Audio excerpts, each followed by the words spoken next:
classmates say he wanted to cover the truth about life in Ukraine following Russia's invasion, but now his mother is left scrambling to get his body back to the United States.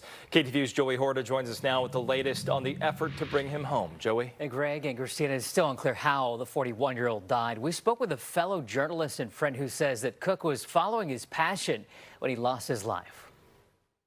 He was fearless. He had a brave spirit. Titawny Cook of Hayward, who served a tour of duty in Iraq as a Marine and later studied journalism at Chabot College, is remembered fondly by his peers. He had a profound dedication to his work. Friend and fellow journalist Diana Osenlenko, who studied alongside Cook at Chabot, says he was found dead in Kiev, Ukraine last week, a war-torn country where he was covering the impact of Russia's invasion and crime.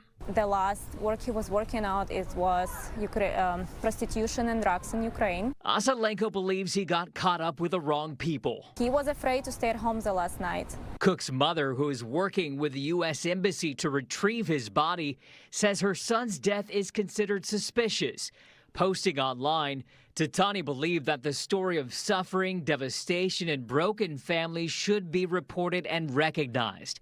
As his mother, I was happy that he had decided to follow his dream, even though I was fearful. He sent voice messages. He called his mom. Mom, I'm feeling that there is a person on in my house with a gun. Cook moved to Kyiv over a year ago to start his career as a storyteller against the advice of his college instructor and was not working for any news agency. He was on his own and it looked like he was having fun. It's a tragic part that he loved Ukraine. A love he would pay for with his own life. He's a great example, of not being afraid to go to the dangerous spots and uncover the truth.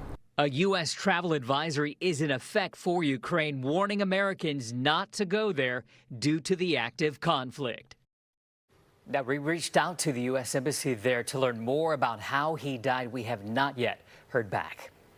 Joey, so where do things stand in the effort to bring Cook's body home now? Well, his mom says it's a complicated and expensive process to fly his body back here to the Bay Area. She's raising money through a GoFundMe campaign to help bring him home. And just today, she surpassed the goal of $25,000.